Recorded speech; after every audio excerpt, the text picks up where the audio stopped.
à l'ordre. I call this meeting to order. Hello and welcome to the 33rd meeting of the Standing Committee on Indigenous and Northern Affairs. Gathered here today on the unceded territory of the Algonquin Anishinaabe Nation. We have a few items of housekeeping before we get to our invited witnesses on C29. Premièrement, nous devons approuver. First, we need to approve the study budget for C29, which has been circulated by the clerk. Is there agreement to adopt the budget?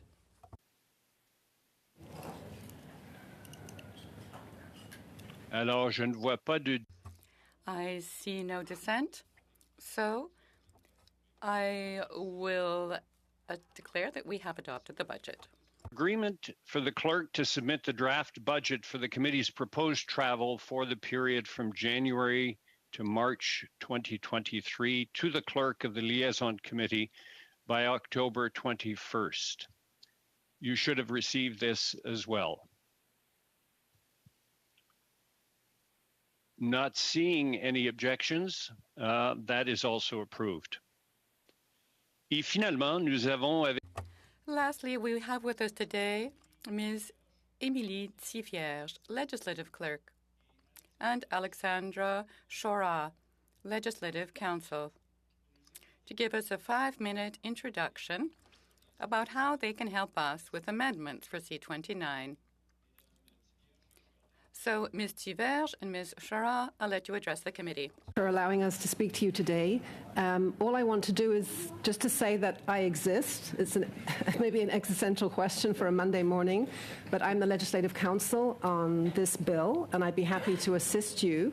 The main message today is that please, if you have instructions for amendments, please let me know as soon as possible so that I can get them drafted, determine whether there are any legal or legislative drafting issues with them.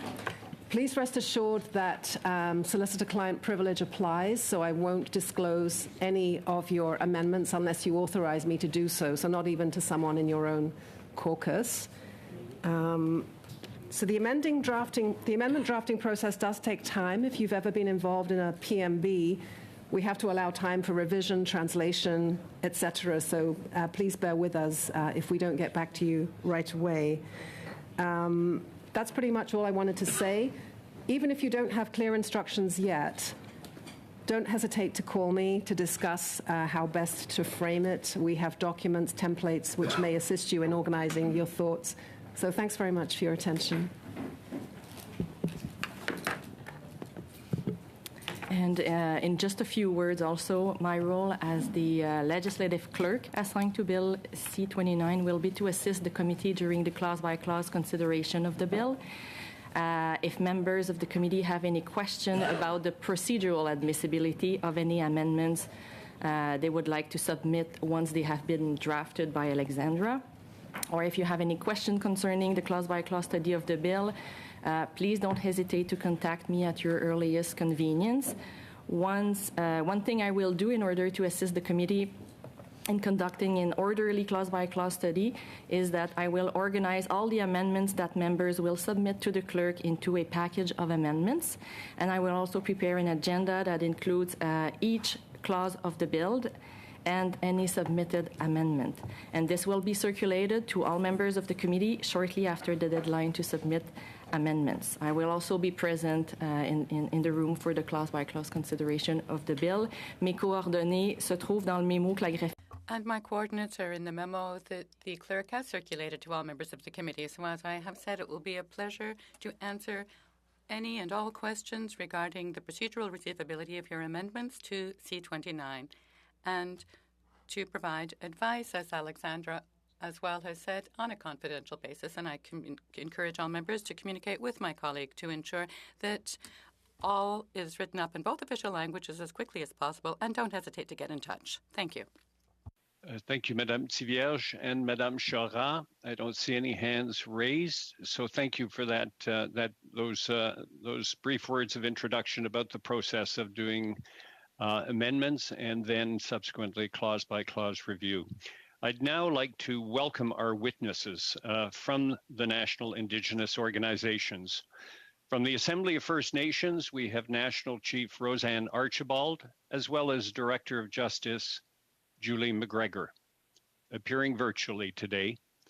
From the Inuit Tapiriit Kanatami, we have President Nathan Obed, who is in person. And from the Métis National Council, President Cassidy Caron in person as well. Just to ensure an orderly meeting, I'd like to outline a few rules to follow. Members and witnesses may speak in the official language of their choice. Interpretation services in English, French, and Inuktitut are available for today's meeting. Please be patient with the interpretation. There may be a delay in the Inuktitut translation since it has to be translated into English first before it can be translated into French and vice versa. For those in the video conference, the interpretation button is found at the bottom of your screen. It's that little round globe, and you can listen in one of the languages shown. If interpretation is lost, please inform me immediately, and we will stop the proceedings until we rectify it. There's also a raise hand feature at the bottom of the screen. It can be used at any time if you wish to speak or alert the chair. Before speaking, please wait until I recognize you by name. If you are on the video conference, please click on the microphone icon to unmute yourself. And when speaking, please speak slowly and clearly.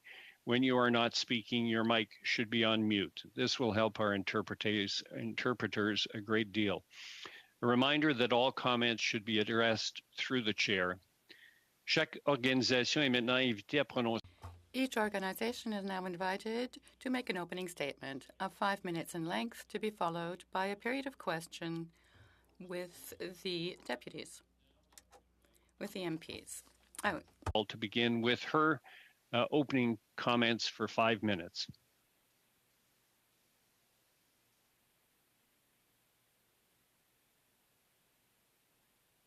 So I believe that you are on mute, Chief Archibald. Okay. Thank you, Mr. Chair. My comments might go over, so I think I might just jump quickly to the recommendations that the AFN has with respect to this bill. Roseanne Archibald, I'm happy to be here today to speak to the committee. I'm just trying to find my notes, if you give me just a moment. But as I said, I'm here to share the AFN perspective on Bill C-29, and I'll be providing a summary of AFN's perspective on the legacy of those former residential institutions. I don't call them schools anymore. They were institutions of assimilation and genocide, where thousands and thousands of our children died. I'll speak to the implementation of the Truth and Reconciliation Commission calls to action 53 to 56, and I'll share with you some of AFN's concerns with Bill C-29. I'm just going to jump ahead to that, Mr. Chair, because I feel like I might run out of time in terms of the amendments that we have to the bill and the suggestions. So in terms of the nominations, Section 8 of the proposed act sets out that the first board of directors will be chosen by the minister in collaboration with the transition committee. Section 9 states that the board will have a minimum of 9 directors that will be composed of AFN, Inuit, ITK, and Métis National Council will each have one nominee, nominate one board of director. Presumably, then the minister would have the discretion to appoint the remaining 6 to 9 members of the first board of directors. Essentially, the minister has the authority to nominate and appoint 2/3 of the NCR's first board of directors. Section 11 requires that at least 2/3 of the directors must be Indigenous, but no distinction is made between First Nations, Inuit, and Métis people. And given the history of these institutions on our people, it's really of primary importance that the NCR Board of Directors be truly independent of government and also be reflective of the overwhelming impact that these institutions had on First Nations people. So it's very concerning that under Bill C-29, the minister is given the broad discretion to appoint the majority of the Pardonnez-moi, members Monsieur le of the board of Président. directors. Appel au règlement. I'm so sorry, Chair. Interrupted to the clerk. I apologize. Thank you. Madame Thank Gill you. has a point of order. Yes, we'll pause briefly, Chief Archibald, for the point of order from Madame Gill. Merci, Monsieur. Thank you, Chair. In fact, twice the interpreter pointed out to me that the quality of sound was insufficient or mediocre, at least, for the purposes of interpretation, and then attempted to start again and keep going. But this is the second time that the interpreter has had to intervene and has now stopped interpreting. So we might find a better way to proceed to ensure that the sound is adequate. That would be much appreciated, I understand. Briefly to see if we can improve the quality. I can hear it extremely clearly where I am, but it's the interpreters that have the tough job of translating, so they have to hear it clearly too. Can we pause just for a second to see if we can do something? So over to you, Madam Clerk.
Okay, can you hear me now? Can you hear me now? Yes, we can hear you. Perhaps you might lift the boom just a touch so that we don't get the breathing from your nose. Just a little bit. Well, I have to breathe, Mr. Chair. Yes, understood. Okay, just to jump ahead on Section 10. Section 10, we have proposed amendments under Section 10. The AFN is proposing that Section 10 be amended to provide for the following nominations of the first Board of Directors. Assembly of First Nations, 3 nominees, ITK, 2 nominees, MNC, 2 nominees. The remaining 2 to 5 nominees as may be appointed and nominated by the Minister in collaboration with the Transition Committee.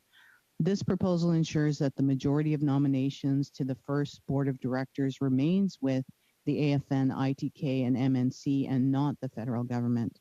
The second part that we speak to is the representativeness. Section Un 12 appel au of the règlement, bill. Monsieur le Président. Je suis vraiment désolée. I'm very sorry, sir. Another point of order. I wish I didn't have to interrupt Chief Archibald, but once again, the interpreter has attempted interpretation and has had to stop again. So I'm sorry, I'm speaking for them. apparently it's difficult to translate the muffled sound. Cool. So again, I'm afraid we're going to have to pause just briefly, see if there's anything that we can do. From my understanding, Mr. Chair, the chief is wearing the headset that we provided her. I'm guessing. is there another headset that the chief might have? If we could try sometimes, or unplugging and plugging in the headset from the computer sometimes works. Mr. Batiste has a point of order. Mr. Chair, we have the president from ITK and the president from the Métis here in person. Perhaps that we can have our technicians call the national chief, Archibald, while the other two leaders present, in hoping that we can carry on with the meeting, and any kind of technical specificity, whether it's restarting her computer or getting a new headphones, that could be done in the time where we listen to ITK MNC. Sorry, I have limited time today. I almost have to leave immediately after I do my presentation. I'm in a community meeting with the chief and council very shortly. So I'm hoping that we can try my trusty other headphones and see how they work. And let me ask Chief, whether does Director of Justice, Ms. McGregor, does she have the same script as you? Could she complete it if you're willing? Probably. Can you hear me now? Can you hear me with these headphones? Please say a few more words so that the interpreters can check. These are my personal headphones, and I will hopefully be able to complete my short presentation with the committee with these headphones. So I'm hoping that everyone can hear me. As I said earlier, I have to leave shortly after my presentation, as I'm in NAMGIS, or Alert Bay, BC, meeting with the chief and council shortly. So for the interpreters, can you hear Chief Archibald? Yes, they said it's a little bit improved, so they'll try again. Okay, so why don't you go ahead, Chief Archibald, perhaps speak a little more slowly than you normally do, and we'll allow for you to, I'll book a little bit extra time. So do you want me just to start over, Mr. Chair, with my recommendations? Because that's the end of my presentation, really. Just so the interpreters get the recommendations that the AFN has. Yes, please. Okay. So in terms of the recommendations from the AFN, we do feel it's inappropriate for the federal government, to grant itself the discretion to appoint the majority of the board directors responsible for providing this independent oversight of its own actions. This is not within the spirit and intent of reconciliation, and it's very paternalistic. So our proposed amendments, Mr. Chair, are that the AFN proposes that Section 10 be amended to provide for the following nominations of the first board of directors.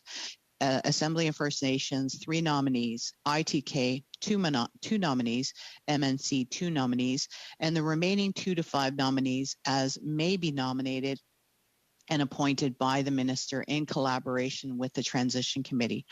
This proposal ensures that the majority of nominations to the first board of directors remains with AFN, ITK, and MNC, and not the federal government. The second part of the recommendation that we have, that's an actual amendment that we're suggesting. The second recommendation is around Section 12, which is representativeness, and it speaks to that the board of directors must, to the extent possible, include First Nation, Métis, and Inuit, and other peoples in Canada. And what we're saying as the AFN is that it is of the utmost importance that the NCR Board of Directors include First Nation representation, that it's not to the extent possible, but that there are First Nation representatives on the board of directors. So I will wrap it up there. There is an actual proposed amendment. So AFN proposes Section 12 be amended to provide that the council's board shall include representation from First Nations. The third portion is not an amendment, but it is around funding. And so in terms of Bill C-29 actually includes no provisions with respect to funding or operational budgets.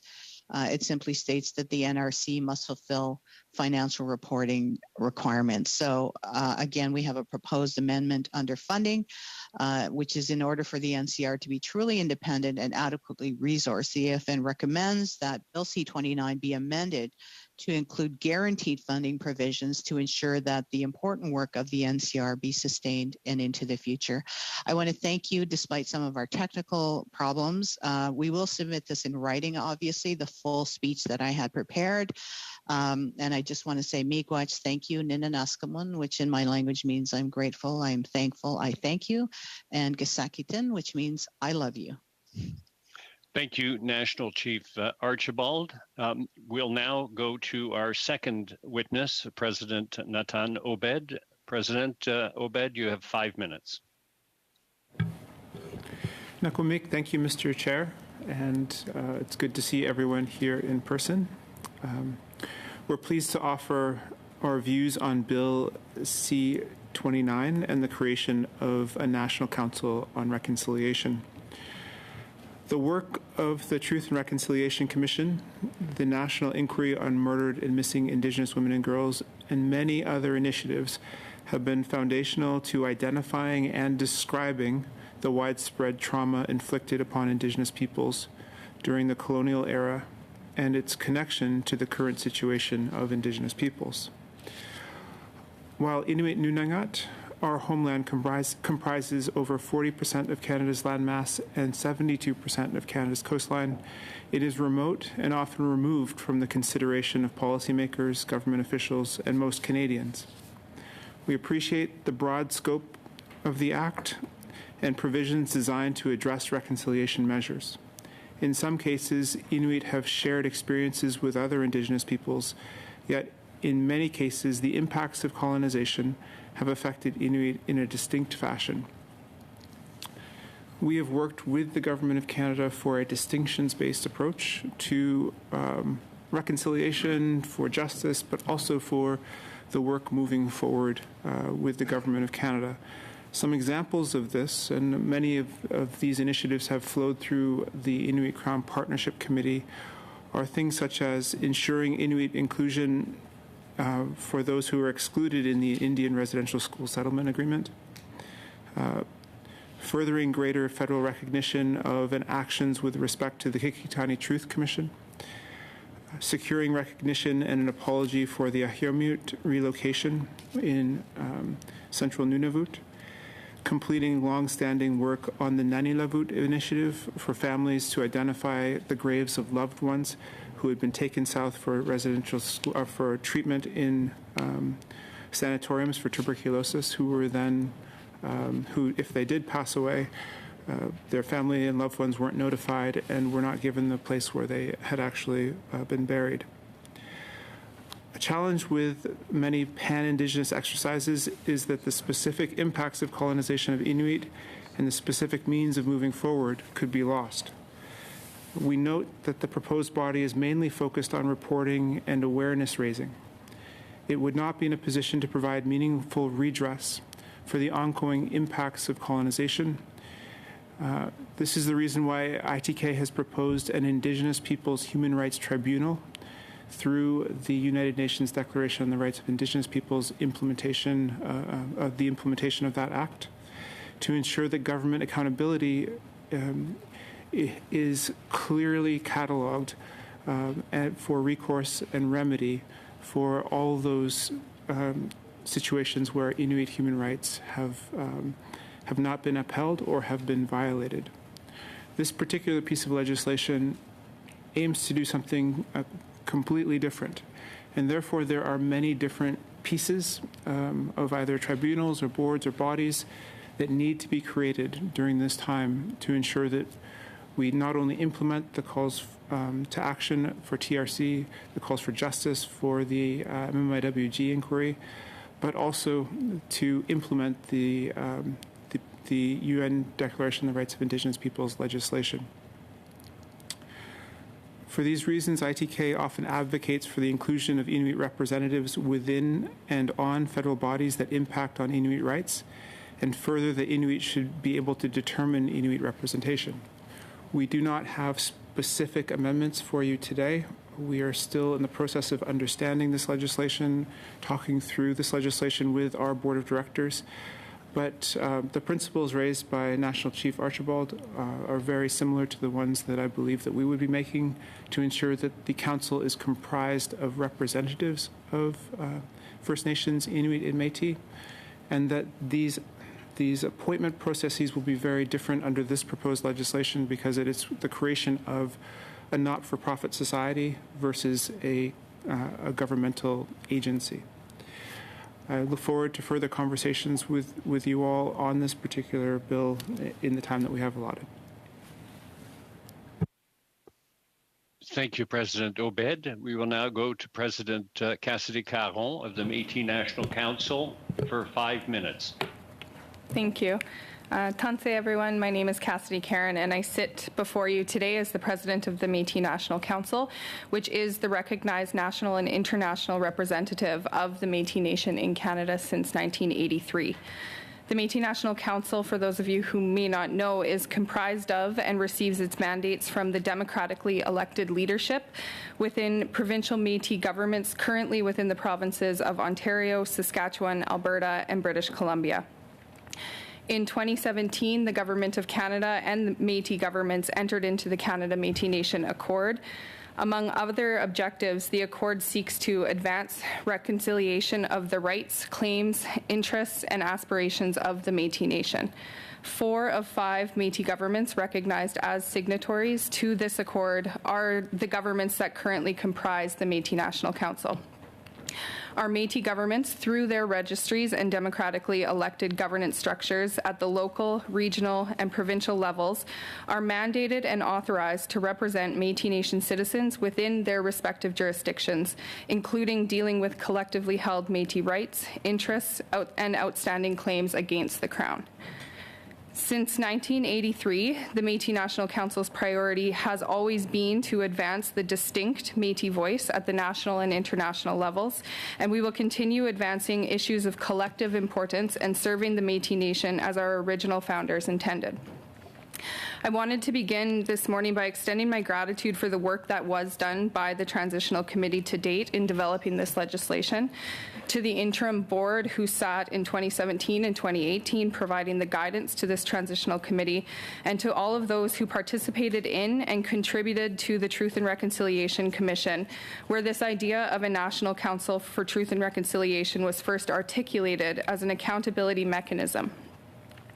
A significant amount of work, a significant amount of individuals have dedicated their time and effort and have brought us to this point today, and their efforts must be recognized.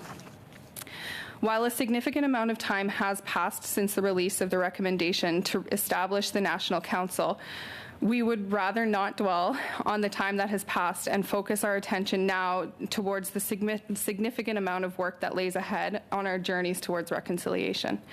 Fulfilling TRC Call to Action 53 will be a significant step in the right direction on our collective journey forward in this country. And Bill C-29 is an important piece of legislation that can serve to support our ongoing and continued efforts on the journey of reconciliation.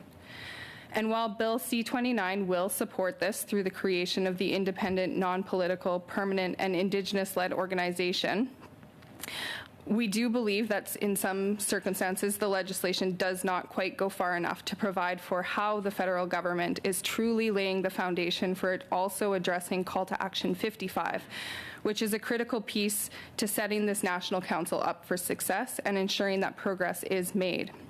Call to Action 55 calls on the Government of Canada to provide key information to the Council to support their mandate, including reports or data requested by the National Council. As it's currently written, the legislation fails to provide for mechanisms or enablers, such as a subpoena power, to ensure this government or subsequent governments into the future cannot shield or refuse to provide full access to reports or data required to meet its mandate. It is important to ask how this Council will successfully monitor the state of reconciliation without legislated powers to access this critical data. I will note, however, that a key role and function of the Métis National Council, with its dedicated seat on this council, will be to support the implementation of Call to Action 55, therefore contributing to the success of the National Council for TRC. As we move down a pathway towards data sovereignty, the Métis National Council aims to support our Métis governments in the areas of information governance and management, and is working towards being able to collect, analyze, evaluate, and govern Métis Nation data, including data that will be able to contribute to reports on the progress towards reconciliation. Furthermore, the purpose and function of the Council, as set out in the proposed legislation, are in line with the Métis National Council's understanding of how we, collectively, will continue to advance reconciliation efforts. The research and reports that will be produced by the National Council can also provide a really important opportunity to highlight the positive work that is taking place within our communities as they relate to reconciliation. I will end by once again thanking the individuals who have contributed to the development of this legislation, and as the recognized national Métis voice, applaud the particular attention in the legislation to ensuring that Indigenous voices will be a majority on this council, as well as for the protection of the 3 national Indigenous organizations' ability to appoint board members. It's our hope that the end result of this legislation is the formation of a National Council board that can apply a distinctions-based approach and fulfill its mandate to the best of its ability for all Indigenous peoples. Thank you. Thank you, President Caron. We will now go to questions, beginning with the Conservatives. For a first round, every one of the 4 speakers will have 6 minutes. Mr. Vidal, you may begin. Thank you, Mr. Chair, and thank you all for being here today and providing your contribution to the discussion around this important bill. I was going to talk about the independence, but you've all kind of indicated some of your opinion towards that already. So I'm actually going to move on to a different discussion item. Back in 2018, when the interim board released its 20 recommendations, which included much of the framework for what we're dealing with today, there were a number of recommendations in there, and they become part of what's the purpose and function section of Bill C-29 today. But what has been added in the legislation that wasn't in those original recommendations is this concept around advancing efforts, or in efforts, or including efforts, or advancing efforts.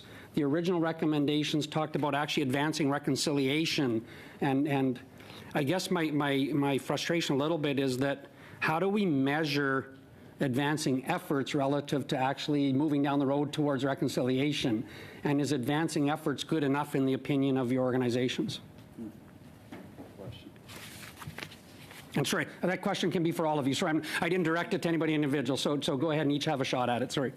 So let's start with the AFN, then the ITK, then the MNC. Thank you very much for the question. And yes, efforts are efforts and results are results.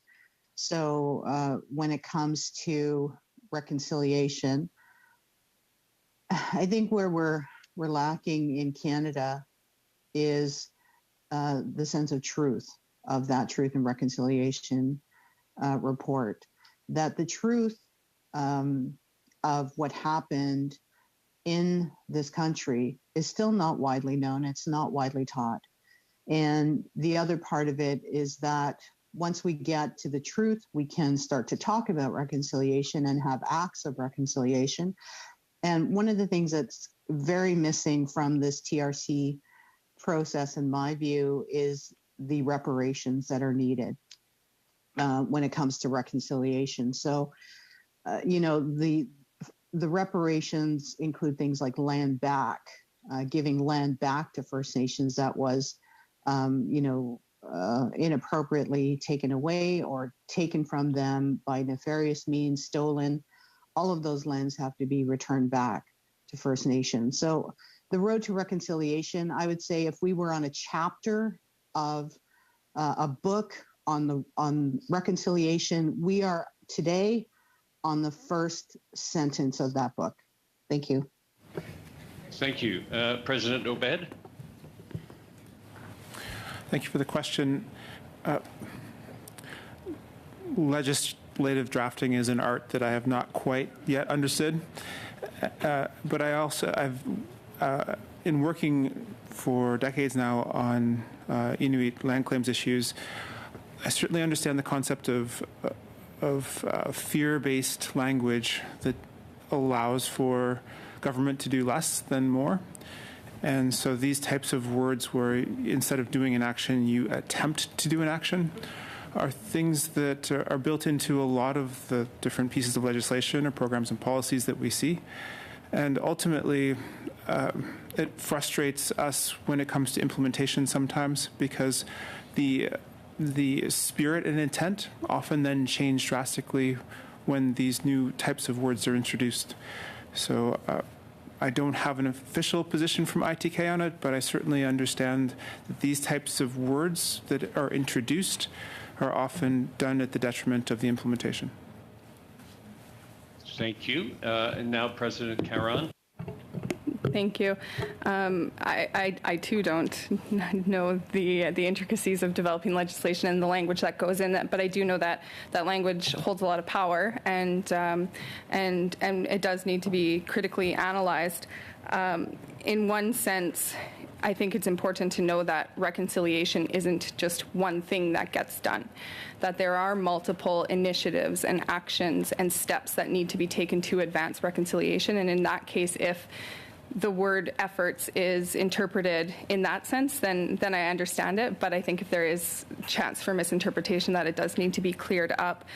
For the Métis Nation specifically, moving towards reconciliation, like I say, does include a number of significant actions, steps, changes that need to be made. And we do have some reports that lay out indicators to measure those quote-unquote efforts in those situations. But it's a great question. I think if we can get clarity around the specific word for the specific interpretation for efforts, it would only strengthen the legislation. Thank you, and I know I have very little time left. I'm going to ask a really quick question. There's been some criticism by Dr. Wilton Littlechild, for example, about the bill not actually being co-drafted with Indigenous people. The claim by the minister last week is that it is. Dr. Littlechild is saying maybe it isn't. I'm just curious from your perspective. You've been involved in this process from the beginning. Is the criticism accurate in your opinion that the legislation has not been co-drafted, or would you side with the minister and say that it really was in consultation and in conjunction with the input from Indigenous people? And again, that's for all three of you, if we can quickly. Very quickly, starting with Chief Archibald. No, there was no co-drafting, and it would have been that transition committee that Dr. Wilton Littlechild was a part of. And if he's saying there was no co-drafting, then there definitely was no co-drafting. Thank you. President Obed? Well, we had conversations with the department. We certainly did not appoint the Inuit, the Inuk who represented Inuit on this particular transition committee. Co-development is something that we are trying to create parameters and frameworks around with the Government of Canada, but we have not to date done so.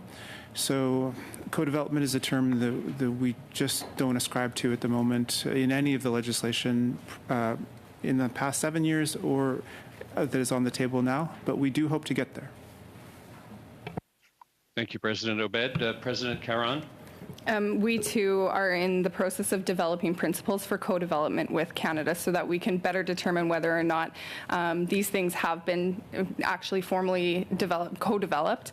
I can't say that I've been involved in the process from the beginning because I was only elected 1 year ago, so thank you. Thank you, President Caron. We'll now go to our next speaker. Ms. Atwin, you have 6 minutes. Thank you, Mr. Chair, and thank you to our witnesses for being with us today. I'm incredibly grateful for your voices, and it's always amazing to hear from the leadership across this land. I just want to mention I'm speaking from the unceded, unsurrendered Wolastoq-Gouyek territory here in Fredericton, New Brunswick.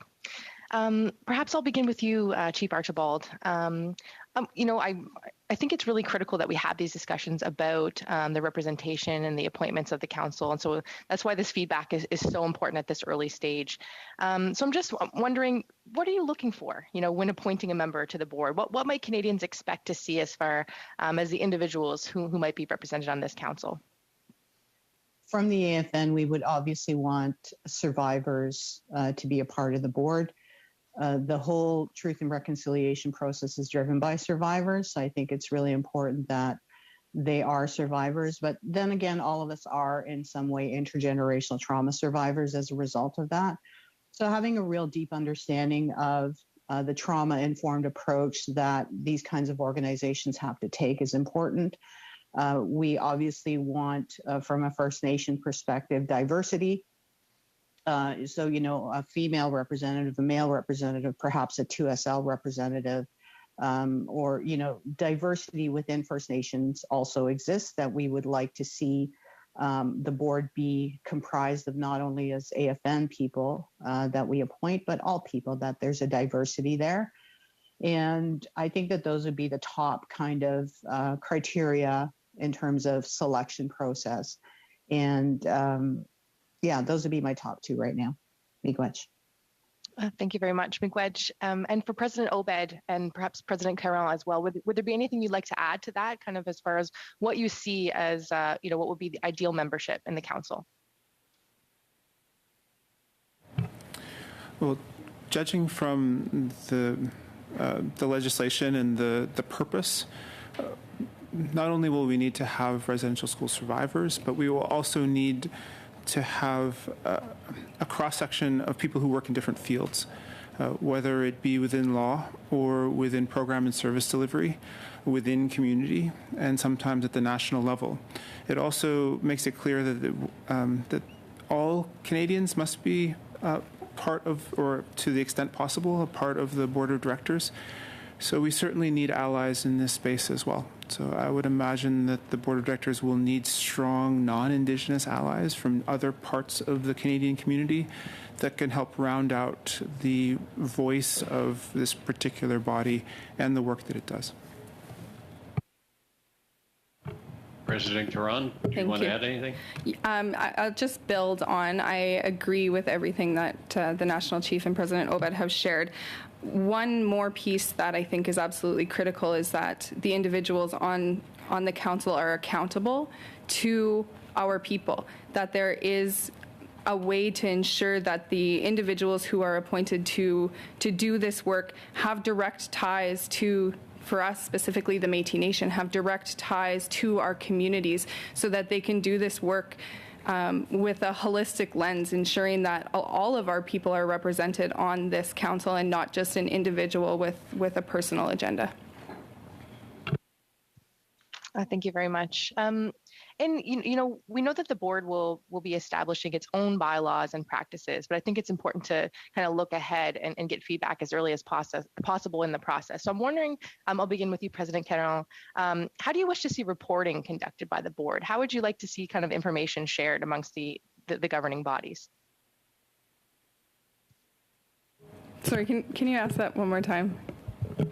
Yeah, so just around the idea of how reporting will be conducted. What would be your ideal process? What would you be looking for in that kind of a relationship as far as information sharing? Well, I think with our dedicated seat on the council that we could have that direct linkage to the council so that when these reports are being drafted, we're able to see them, we're able to engage throughout the development so that when the reports are tabled, it's not a surprise to the Métis National Council or any of our elected officials, that it's done in an open and transparent way. And for National Chief Archibald as well, just wondering as well about how easy or difficult is it to disseminate this information to the various nations? Chiefs are represented in your organization, but how do you see kind of that communication piece to membership across the country? That's a really great question because of the, as I mentioned, diversity of First Nations across Canada. We would have to figure out a proper communications plan around what this council is doing, quarterly reports, reports at our AGA, SCAs. We'd have to really, in order to make a dent on that national landscape that is the AFN, we would need to come up with something that the board would agree to make sure that our First Nations are aware of what's happening within this new council and the work that's being done by it. Thank you. I have a tiny bit of time left, Mr. Chair. I would just ask again, President Obed, if he has anything to add about maybe the challenges as far as information sharing. Thank you for the question. In the draft legislation, the obligation is to share an annual report with the minister, which is a very small reporting and feedback loop there. We would need something much more robust that also includes feedback, as the National Chief has said, and President Caron has said, to community and to representative bodies. Ultimately, the scope is so large within this piece of legislation and nebulous in some ways.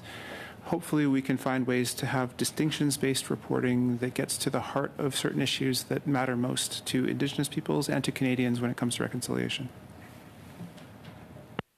Thank you very much. We'll now go to our next person, Madame Gill. Madame Gill, vous avez 6 minutes. You have 6 minutes. Thank you, Mr. Chair. Thank you, President Obed, President Caron, and National Chief Archibald, for your opening statements and for what you have been telling us. I've been listening to you with great interest and a great deal of attention. A number of topics I would have liked to bring up have already been touched on, of course, by other members of the committee, including the matter of representation overall, independence of the National Board as well, National Council.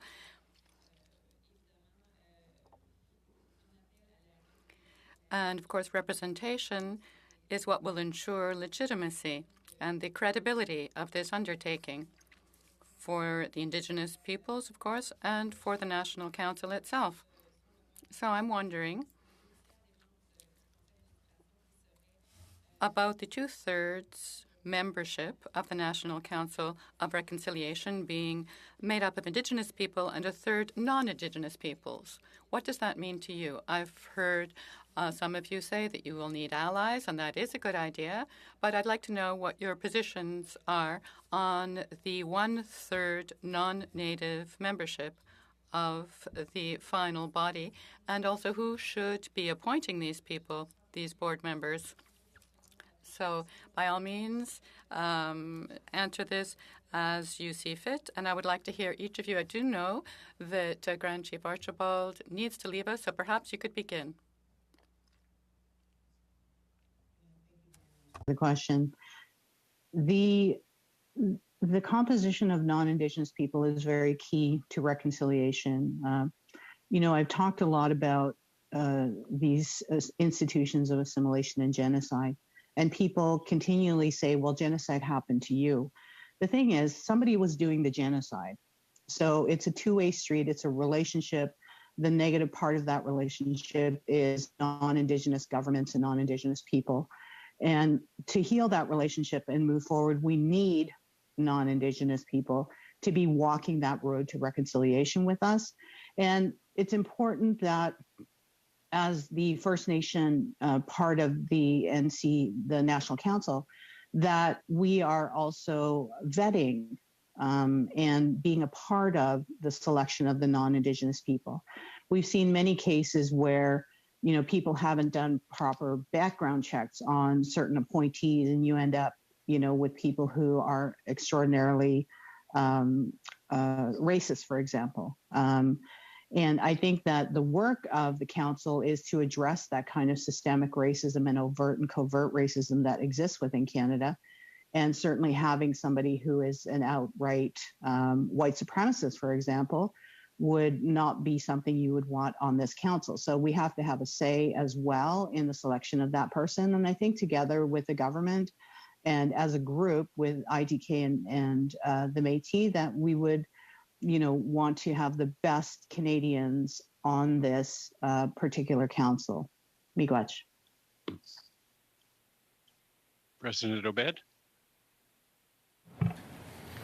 Thank you for the question. I think it's important to understand what type of body this bill is intending to create, and one under the Societies Act versus a government-structured body such that would demand order in council appointments versus a not-for-profit society which most often chooses amongst themselves once an entity is created. So that's why the interim board is so important, and the composition of that board so important to ultimately what will become of this particular body in this legislation, because it will, aside from reporting to a minister annually with an annual report, there certainly will not be the oversight of this or any other parliamentary group on this body the way that there might be in other pieces of legislation or other paths to reconciliation that we have.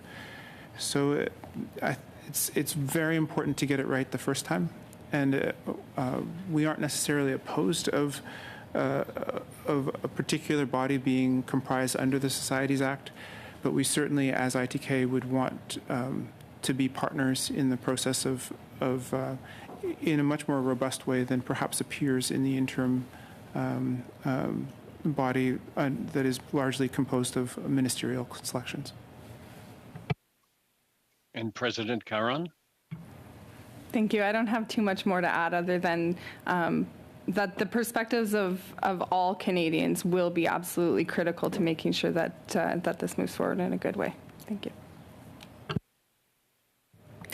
Mr. Chair, I know that I have a few seconds left. Oh, 45 seconds. Oh, that's more than I thought I had. Very well, then. Enough to ask a question. Mr. Obed, what you said has caught my imagination here. You've said that you are now evaluating the bill and that we're asking you for your recommendations, of course. We know that this is important and that it's essential that we have a body such as this to move forward on reconciliation. But do you, and I also address this to National Chief Archibald and to President Caron, would you like us to take a little more time to make sure that you can go ahead as you see best? Or do you think that we should move ahead quickly to ensure that the next steps are covered as soon as possible? Yes, to clarify, the Inuit Tapiriit Kanatami Board of Directors has not provided a position on this piece of legislation. We may have had conversations with the department and with officials within the department over the last 3 or 4 years, but that is a very different thing than responding to a draft piece of legislation. So at first glance, there is nothing here in the legislation that is against the principles that we are pushing forward with government, but officially, we are not here today in any capacity to give a verdict on the draft legislation or provide very explicit amendments to it. Merci beaucoup. Thank you very much. Ms. Guild, I'm afraid that time is out at this point. Ms. Idlout for 6 minutes. First of all, thank you for coming here. Please feel welcome, all of you. Very important comments you provide us today. And when I read, I realize as Indigenous people, rights have been broken number of times. So there's never really anything we do once our rights are broken. This legislature, I read it, make sure that our rights are protected under this new legislature. I'm not sure if you had reviewed them properly. I'd like to ask you all, three of you, if you can answer this, the contents of this, and make sure it's properly written down as how you would understand it perfectly as a legislation. So I suggest we start with Chief Archibald. Thank you very much for that question. The process of developing legislation, and even when you say you're co-developing it, is always flawed. And we saw that with Bill C-92 for child welfare. We saw that with languages, and we saw that with the UNDRIP bill. And so there's never a perfect process where everybody gets what they want. But we do at the very least expect to be properly engaged. And in this case, I, as national chief, have definitely not felt fully engaged in the development of this legislation. And so that's a problem. However, it was the regional chiefs and myself who had a meeting last November who recommended that we actually go ahead with implementing I'd like to these interrupt, calls to please. actions that would allow us. I'm just going to finish one sentence. That would allow. You're not answering my question, so I don't know that my question was properly interpreted. That's why I'm Oh, maybe. Okay, sorry. Yeah, I understood it was about the legislation process, but if it was something else, then I didn't hear it properly. Okay, so I was asking, when you read the current bill, do you think it talks enough about protecting Indigenous people's rights and how that would be monitored? This particular council is not about Indigenous rights. It's about a council to implement the TRC, to monitor and ensure that the TRC calls to action are being implemented and that we do have a report on it, that we know what's going on. So to me, it's not a rights-based piece of legislation. It's more about the process of the TRC. But in terms of protecting our rights, I'm not sure what you mean by our rights. Do you want to be a little more specific?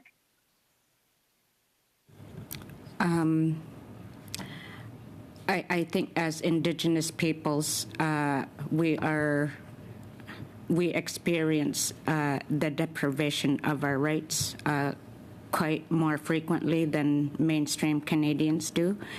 And I think that it's important that while it mentions UNDRIP, that it would seem necessary to monitor whether, through this council, whether Indigenous people's rights are being sufficiently protected or not. So, as you mentioned, for example, specific examples, but for example, the First Nations Caring Society had won that decision about First Nations children's rights being violated. They are being discriminated against.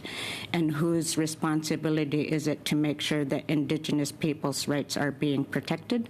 So I'm just wondering if this should be one of those other bodies that helps to make sure that it is being monitored. It's a really good point. And yes, I think that there could be, under the TRC process or under this council, perhaps there could be some kind of report, sort of like a report card, that this council could undertake as a part of their work. But I think in terms of the larger question around rights and First Nation rights, inherent rights, Aboriginal rights, Indigenous rights, we require a constitutional table. We need to meet with this government. We need to finish the constitutional talks that happened in the 1980s and to talk about Section 35, to talk about these rights and how they are being neglected. And we need a special table for that, in my view. So thank you for your question. If I could. So You still have 35 seconds, Ms. Edlout. Yes, could Natan and Cassidy respond to my question as well? Yes, they can, very quickly. In Section 6.2b of the UNDRIP Act, there's specific obligation of the Government of Canada to include recourse and remedy within the creation of the action plan. And that is what we are holding on to right now as the best possible place to create an Indigenous Peoples Human Rights Tribunal and to address the many different scenarios where Indigenous peoples' human rights are violated or not upheld. And I think that there could be a really important role for this council to play. To your question, part of advancing reconciliation from a Métis Nation perspective is advancing reconciliation of rights and claims that still have been unmet by the federal government. So yes.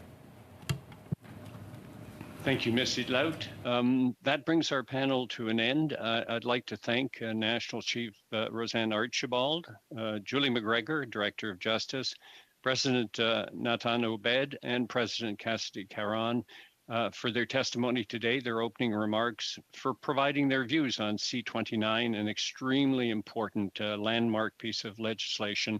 Thank you for coming today and giving us your views. We will now suspend briefly as we prepare for the next panel.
hour on this. So again, perhaps to remind our panelists who are joining us to use the interpretation buttons at the bottom of your screen for the language in which you wish to hear testimony.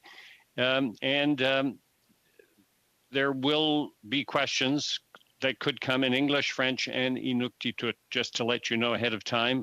And if interpretation is lost, please alert the chair. So welcome to the members joining us for the second panel. We have from the Native Women's Association of Canada, President Carol McBride, and Alison McIntosh, Legal Technical Advisor. We also have Mr. Harold Kalla, Executive Chair, First Nations Financial Management Board, and finalement, le grand chef président. And finally, we have the Grand Chief and President of the Native Alliance of Quebec, Gérard Coulombe. Pour les témoins. For the witnesses, we will ask you to make an opening statement, 5 minutes in length, and that will be followed by questions from members. Without further ado, I will invite the first speaker, Mr. Harold Kalla, to take the microphone for 5 minutes. Thank you, Mr. Chair. First of all, I'd like to acknowledge and thank the people on whose traditional territory we are having this meeting today. I would also like to thank the committee for the invitation to appear before you today. I applaud the bill's objectives, and I hope you will give the bill thoughtful but speedy consideration. It's a big task. Reconciliation means many different things to many different people. It will require the collective efforts and commitment of all of us, including our governments. And what I'm pleased to see is that Bill C-29 establishes an accountable and a legitimate process that I haven't seen exist before, where there are direct reports to Parliament that have to be responded to. So I applaud that. My question when I read the bill is, do we understand what we're talking about? Reconciliation in our context as Indigenous people must mean we're talking about transformative change to the status quo. That will require legislation, regulation, and policy changes over time. The Indigenous community will require the institutional infrastructure that exists for other orders of government to be able to sit across the table as equals and engage in developing strategies to achieve reconciliation. And we need to recognize that it won't be achieved overnight. It will not be achieved through the efforts in Ottawa and the provincial capitals alone. It will occur through engagement, discussions, and evolution, but it will begin in Indigenous communities and flow from there. It is critical that the process be supported throughout government and the need for adequate and stable resources be recognized through statutory funding. Canada should engage Indigenous communities now and co-develop a coordinated government-wide change management strategy to meet the challenges that will be faced in the transition to self-governing Indigenous communities. The reconciliation effort needs to respond to the need for modern-day governance and fiscal capacities at the Indigenous community level. Free, prior, and informed consent requires that communities have this capacity. Indigenous communities will move forward as they feel they are ready. We cannot force them. For example, there's a lot of work that needs to be done that's being done by a number of Indigenous organizations and institutions today, and the Council should recognize those and incorporate them in the body of work that they undertake. So, for example, the institution that I chair, the First Nations Financial Management Board, provides services to over 300 Indian Act bands across the country. And we've listened to our clients' concerns over the last 15 years and are producing a report that we're calling Roadmap to focus on helping Indigenous people see a pathway to eliminate poverty, a life of prosperity through good governance, access to capital, economic development, and exercising increased fiscal powers. We've submitted these some materials to you today around that, and you can have a look at them. I recognize the goal of this Council is not to displace the voice and responsibilities of rights holders. It is to support them where support is needed and to inform all on the progress that is being made. The preamble to this legislation suggests reconciliation in the context of this bill encompasses a recognition of Indigenous self-government, the UN Declaration on the Rights of Indigenous People, as well as the Truth and Reconciliation Commission's call to action, and I would argue Section 35 of the Constitution.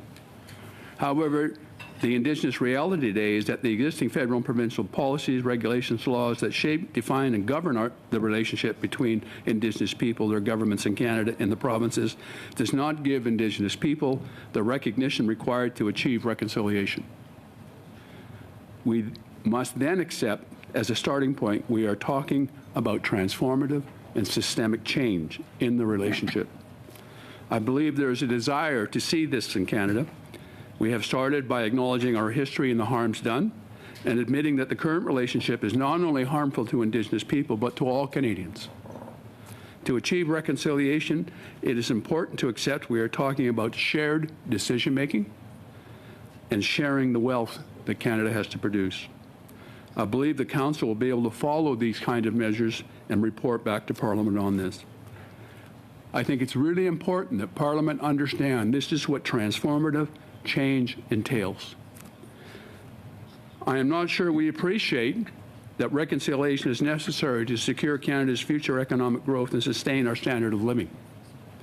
Sustainability standards, together with environmental, social, and governance reporting, is impacting the ability of our economy to operate as it has in the past.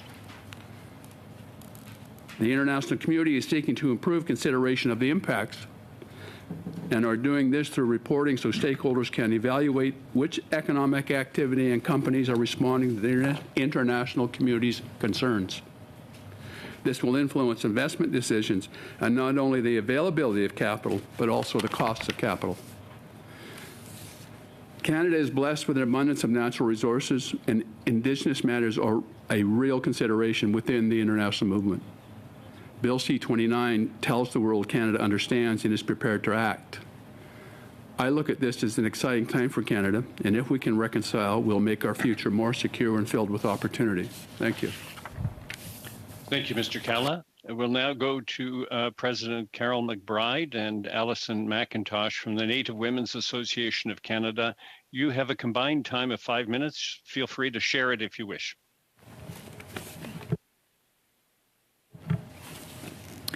Good morning, honorable committee members, and thank you for inviting NWAC to speak at this important bill. First, I would like to acknowledge that we are gathering on unceded, unsurrendered territory of the Anishinaabe Algonquin Nation, and I feel very comfortable here today because it is my homeland. Bill C-29 and an act to provide for the establishment of a National Council for Reconciliation is an important bill and one that NWAC has been waiting for. However, we are disheartened to read that Indigenous women have not been included in the bill. Clause 10 indicates that the National Council of Reconciliation includes 3 national Indigenous organizations as opposed to 5.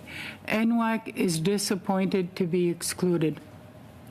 This bill established a National Council for Reconciliation as an independent, non-political, permanent, and Indigenous-led organization whose purpose is to advance efforts for reconciliation with Indigenous people. The bill responds to Truth and Reconciliation Calls to Action number 53 to 55. This call to action is essential since it will legislate implementation of all 94 calls to action. As you know, implementation is the most important part of any measures intended to redress harms. The key areas for reporting under calls 53 to 55 are areas in which residential school abuses, colonialism are reflected in intergenerational trauma. NWAC has a unique role to play as a member of the National Council of Reconciliation. For example, NWAC offers a missing and murdered Indigenous women and girls lens. We offer specific expertise, toolkits such as culturally relevant gender-based analysis that accounts for intersectionality. At NWAC, we are custodians of programs such as Safe Passage, and community-driven, trauma-informed, and survivor-centered initiative created by NWAC that tracks cases of missing and murdered Indigenous women, girls, Two-Spirit, transgender, and gender-diverse peoples. This project is the first of its kind, led by Indigenous people for Indigenous people. NWAC is a unique, inclusive, representative voice that ensures the MMIWG lens is applied. Though Canada recognizes 5 national organizations, including NWAC, only 3 will be mandated to form the board of directors. Excluding NWAC from national discussions on the implementation of reconciliation is a significant rejection to the organization, as we are recognized experts on matters related to Indigenous women and girls. The people represented by NWAC face high rates of institutional betrayal, incarceration, violence, and abuse, all issues that should be central to discussion of reconciliation. An NWAC representative on the board of directors of National Council for Reconciliation will ensure the process is inclusive and that the voices of Indigenous women and gender-diverse people are considered. We are valued leaders, decision makers, and knowledge keepers in our families, communities, and governments. Without our perspective, discussions are unlikely to consider gender-based solutions to ongoing systemic discrimination caused by colonialism and patriarchy. This is about equity and claiming matriarchal leadership. In the NWAC Canada Accord, Canada committed that they shall consider the distinct perspective of Indigenous women, girls, and gender-diverse people.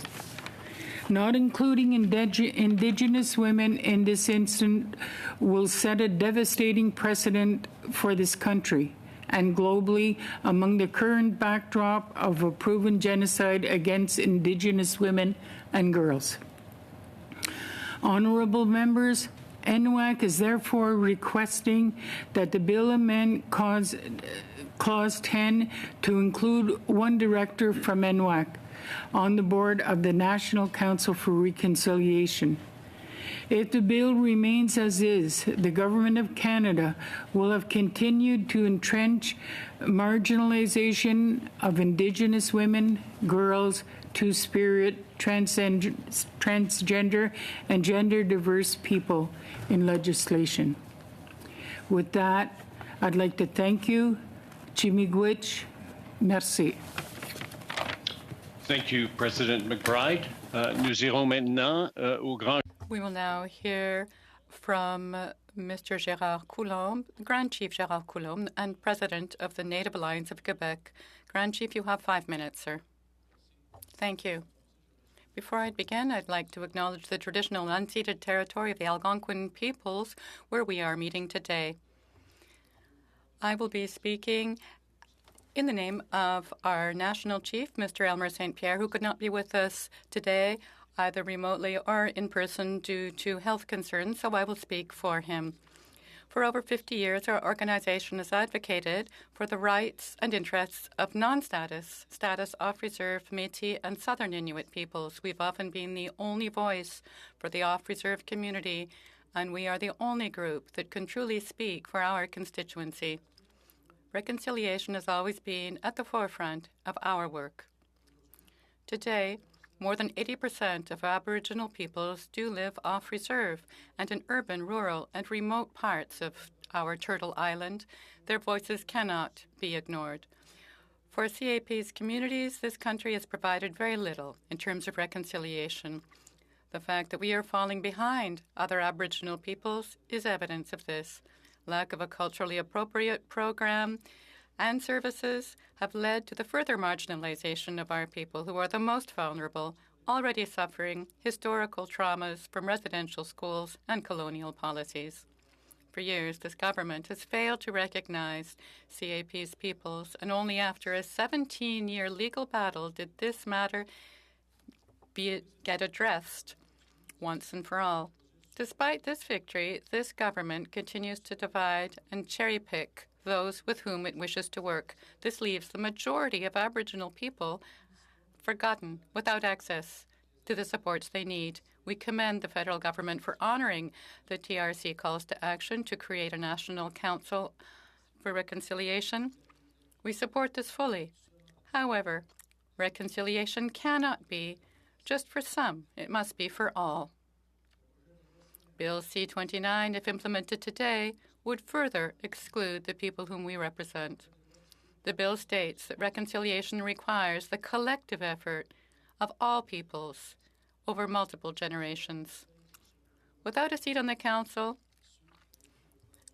this legislation politically chooses those the government wants to work with and neglects the voice of the majority of Aboriginal peoples, without us not having a seat. This exclusion must come to an end.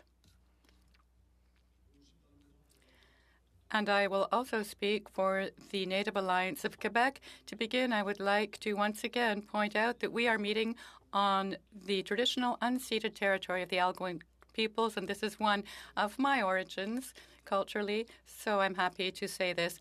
I am the executive chair of the Native Alliance of Quebec. We've never been consulted about this bill. We've been excluded from the bilateral conversations with the government about the creation of this body, despite the Daniels decision and the signature of various political agreements. So as our National Alliance of Quebec's exclusion will not allow for reconciliation. This is discrimination against hundreds of thousands of Indigenous peoples whom we represent. This does not speak well for the government's undertaking or its respect of UNDRIP. True reconciliation will not take place unless all Indigenous peoples are involved in decision-making bodies. To end, I'd like to say that we are one of the 11 organizations of Indigenous peoples across Canada. 10 provinces and 1 territory are working with us or affiliated to us. And we can say that the Congress of Aboriginal Peoples, representing peoples who are non-status and off-reserve, and we represent them across the country. I think that nearly all provinces and territories of Canada are represented on our Congress. Thank you, National Chief. We will now turn to questions. Mr. Schmale, you have 6 minutes, sir. Much, Sharon. Thank you to our witnesses. We have some great talent here that we're hearing from. We do appreciate it. I'll try to be quick with my questions because I only have 6 minutes here. Let's start with Ms. McBride, if I could. Your comments. I'm guessing you weren't consulted on Bill 29 as it was being drafted, and based on your comments, 5 years is way too long to wait to have a member from your organization on the original board of directors, which then sets the framework for future boards going forward. Go ahead. Yes. Thank you for your question, Honourable Committee Member. That's correct. NWAC has not been consulted on this bill, and we have been waiting quite a long time for this piece of legislation to come forward. And I think that it's not what this incredibly high priority bill says, it's what it doesn't say, and the very concerning precedent that it's setting for the ongoing exclusion of Indigenous women, girls, Two-Spirit, gender diverse, and transgendered people against the backdrop of an ongoing genocide. And to answer your question, no, 5 years is too long for us to be waiting to be included on this bill. And I think it's concerning, again, as President McBride said, that there are 3 major NIOs listed on this board, and NWAC has been left out. Which is quite confusing to NWAC, given the fact that we do, in fact, have, in accord with the Government of Canada, and Section 1.1 explicitly honors a commitment to include Indigenous women in ongoing conversations, and yet we've found ourselves left out again. this is a devastating precedent, to say the absolute least, and it feels like another empty and broken promise by the Government of Canada. Just so the witnesses know, we brought up Mr. Vidal and others on the committee at the beginning of this consultation with the minister a couple of weeks ago. We mentioned that the establishment of this original board of directors was unacceptable to the official opposition. Just so you're aware, we're on your side on this one. Mr. Colombi, same question to you. Were you consulted, and you want a seat now, not in 5 years or whenever the government decides to get around to it? It's for me? Yes, sir. Pour moi? OK. Non, le Congrès des peuples autochtones. No, we were not consulted, the Congress of Aboriginal Peoples, when this bill was drafted. We think this is a pity. If we keep in mind that our Congress fought 17, 18 years before the Supreme Court of Canada to be recognized, and was recognized via the Native Peoples Alliance, and are having put 17 years into that. Some of us spent our lives doing that. And today, the Daniels decision, we won. So a political agreement was therefore signed between the federal government and the Congress of Aboriginal Peoples. And the Daniel decision came down in 2016. A couple of years later, that political agreement was undertaken by the government, an undertaking to move forward on Aboriginal issues via the Congress of Aboriginal Peoples. And now we're not even consulted, not even invited to the table. I think this is an insult to say things straight. It's bleak, but it's a real insult to have been excluded from the table. Comments too. You have large swaths of urban off-reserve people that are falling behind, as you said in your comments, but yet you don't have a position on the original board of directors. So I do appreciate that. Mr. Kalla, if we could quickly go to you. I have about 2.5 minutes left, it looks like. Economic reconciliation, we talked about that, but there's no mention of that in this legislation at all. No, there's not, but we haven't had a platform where we can contribute to a report that goes to Parliament that has to deal with these issues before that will come from this legislation. I think that's important. That was part of the reason why I accepted the invitation to come here, because to me, reconciliation talks about Section 35. There are a lot of impacts that we've all experienced as a result of colonization, and we have to deal with those issues. They're very severe, and I don't want to diminish them at all. But we've got to look forward. What does the world look like where we have recognition of Section 35, we have reconciliation? What do we have on the ground today, and what do we have to change?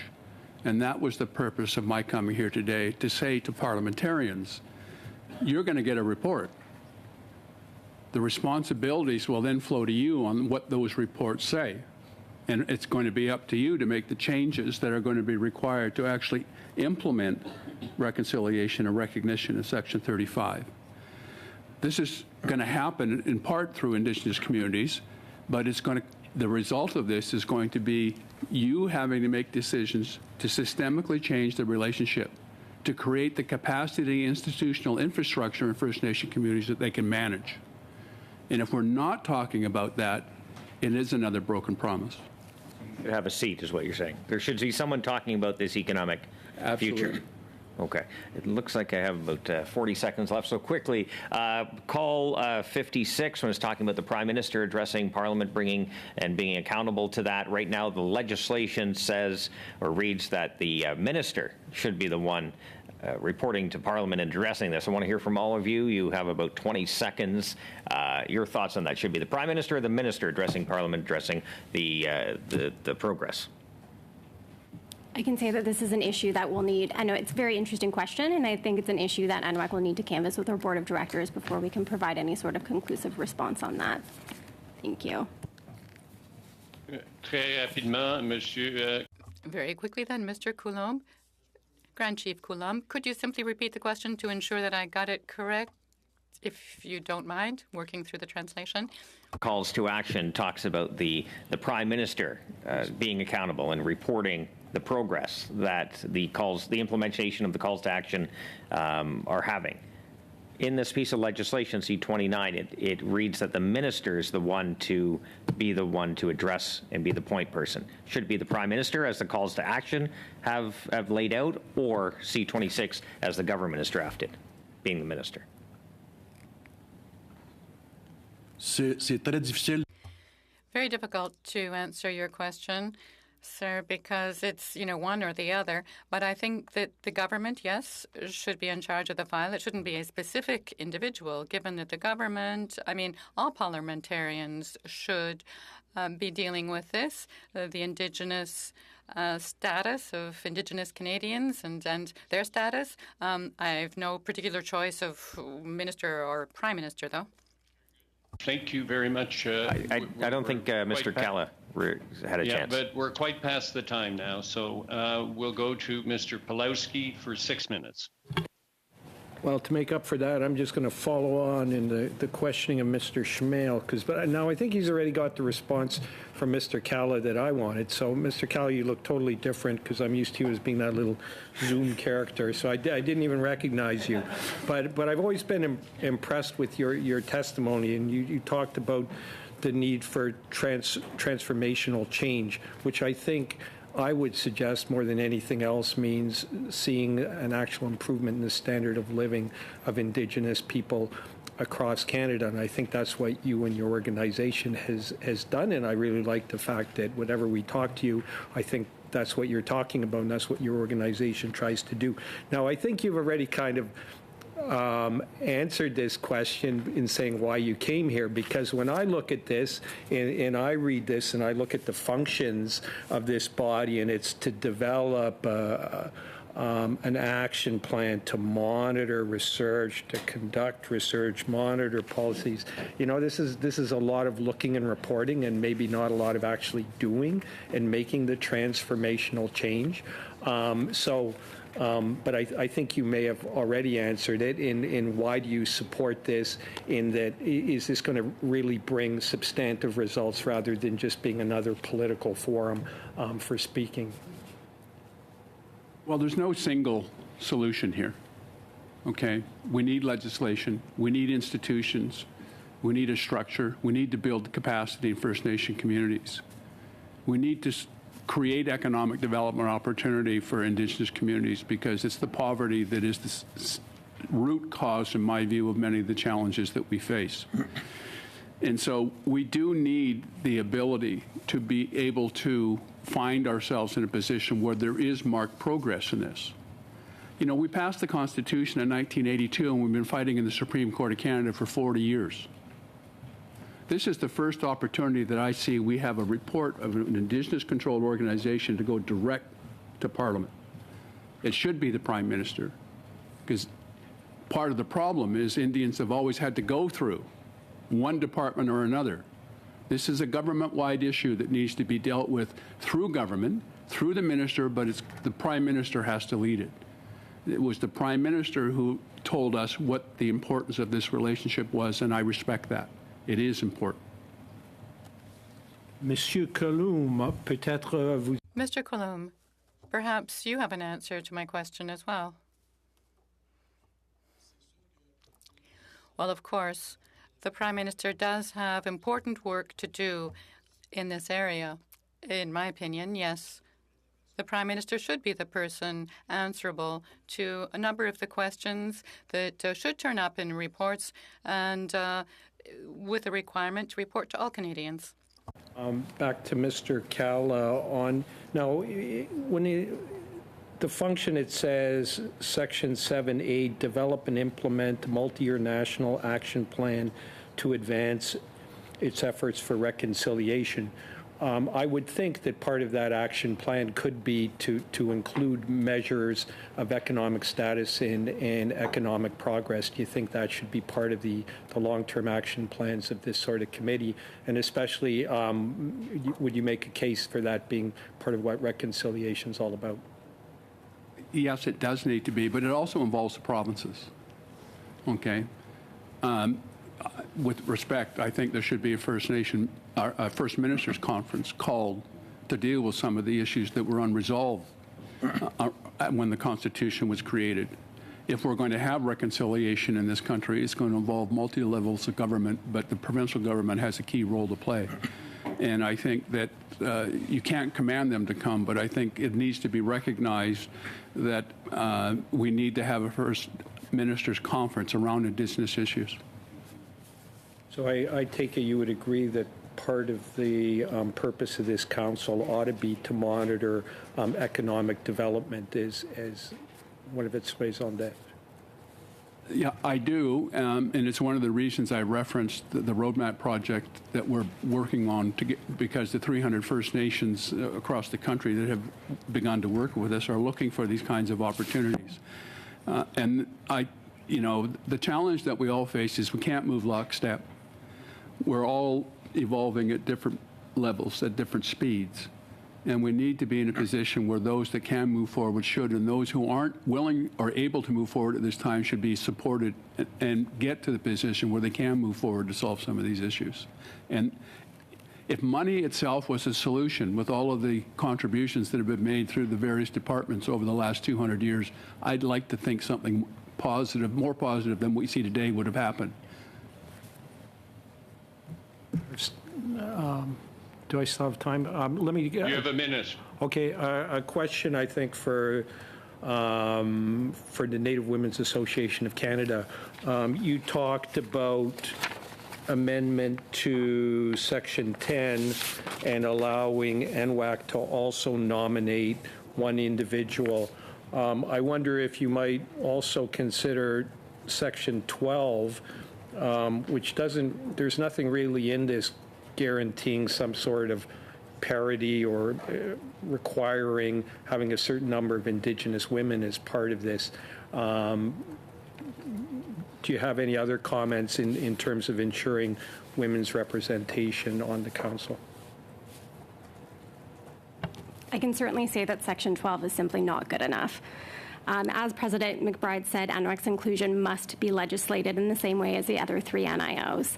It's not good enough to say that NWAC isn't precluded or NWAC might be able to get a position on the Council's board sometime in the next 5 years. NWAC fears that without the explicit, equitable, inclusive legislation guaranteeing NWAC a spot at the table, that the voices of the people that we represent, who are already so marginalized in so many intersectional ways, will fall through the cracks and be left behind once again. Merci, Monsieur Pawlowski. Thank you, Mr. Pawlowski. And now we recognize Ms. Gill for 6 minutes. Thank you, Mr. Chair. I would like to thank Mr. Kala, President McBride, Grand Chief Coulombe, and National Chief Mr. St. Pierre. I do wish to ask about representativity, and the question is for Native Women's Association of Canada. I've mentioned this a number of times in our committee meetings. I think this is a bill that is problematic on a number of levels when it comes to consultation and representation. At the board members level, for example. So I'm here to hear you on this. I have the impression that we are treating women as though they are merely a minority. They make up over half of the population. That's what statistics tell us today. And there doesn't seem to be a will to ensure parity here, equality in this bill. So I would like to hear you on this. Of course, you have said a number of times that your organization should be represented at the table. That's one possible solution. Is there any other way that equality for women can be protected on this proposed board?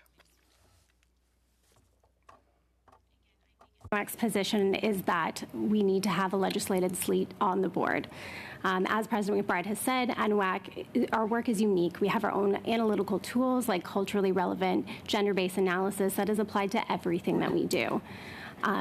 In addition to that, we are a national organization that has been providing advocacy and representation for nearly 50 years. NWAC is experts at this point.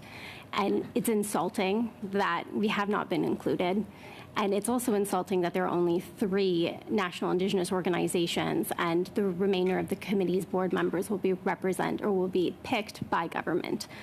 So, like we said, I think that the best way that we can include the voices of the individuals that we represent is by permitting Anwak a seat at the table under Section 10.1 with the addition of D, an Anwak's seat at the table. Thank you. Merci, Madame McIntosh. En fait, j'ajoute. Thank you, Ms. McIntosh. And I might add something to that. Yes, there is the way it is organized, but also within the board, a number of members will be elected, perhaps up to 13. Should we aim for parity there, men and women? Add anything you wish, but that's the second question I have for you. Present that question again. En fait, je demande. Yes, well, I'm wondering whether you feel we should try to ensure equal representation of men and women among the board members.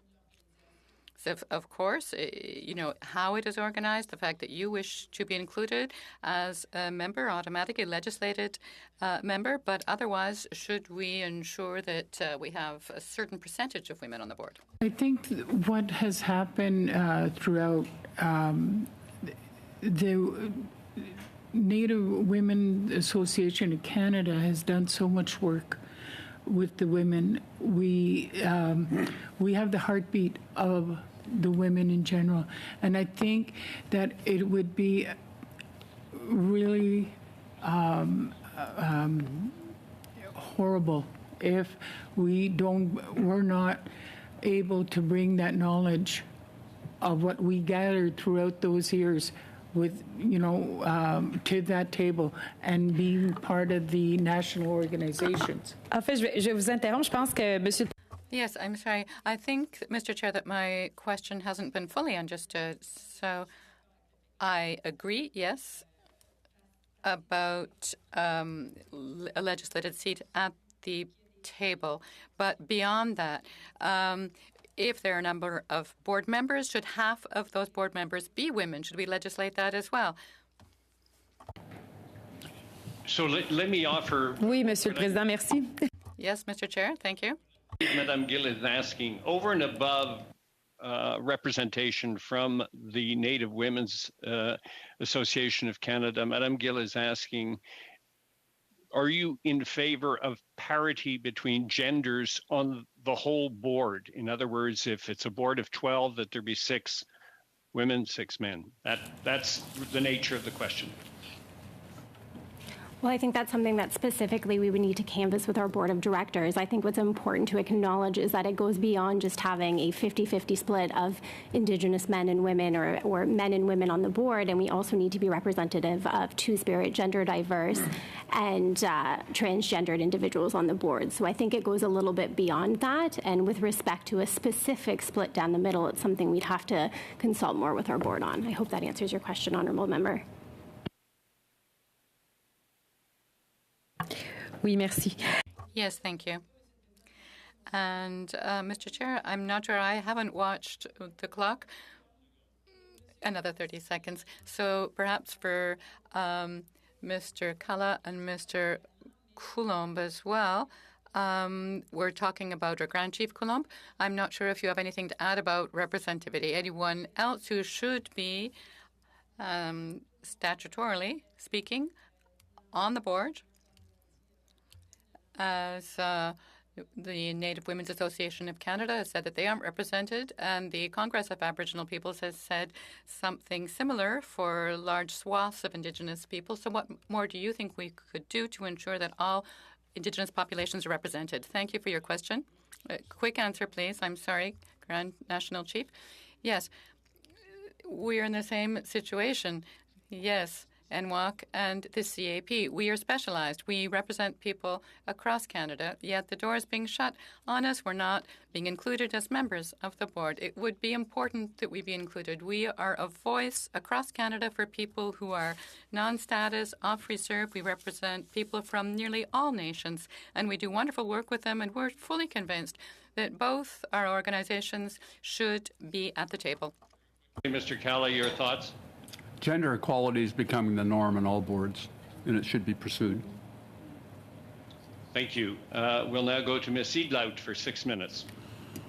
Kuya Namik, first of all, welcome and thank you for your interventions. They were very important. I just had a quick question to either Carol or to Allison. If you have Inuit on your board, Inuit representation at the Native Women's Association of Canada? You have what? Inuit. Yes, we do. Okay, so I'm glad to hear that. It would be great to see also maybe a seat for Pauktutit, National Women's Inuit Association. And do you have a relationship with them? I guess I'm not quite sure. Mm-hmm. I had just gotten in July. Okay. I haven't had the opportunity as yet, but I know it's in the talks that we will be talking to them. Okay, thank you so much. And Mr. Kala, it's good to see you. I was struck by your intervention and hoping to see this bill create transformative and systemic change. You see that as a great opportunity. But what I read in Bill C-29 under Section 7D, it reads, monitor policies and programs of the Government of Canada and federal laws that affect Indigenous peoples. Do you think a section like that would create the transformation and the systemic change that needs to happen? Thank you for the question. There's no guarantee. My hope is that its report to parliamentarians will be what triggers the need for change, identifies the need for change, and will trigger the incentive for change. If Indigenous people could do it themselves, it would have been done a long time ago. We need to have the ability to report directly to Parliament, which I believe this provides, around the issues that are required to achieve reconciliation.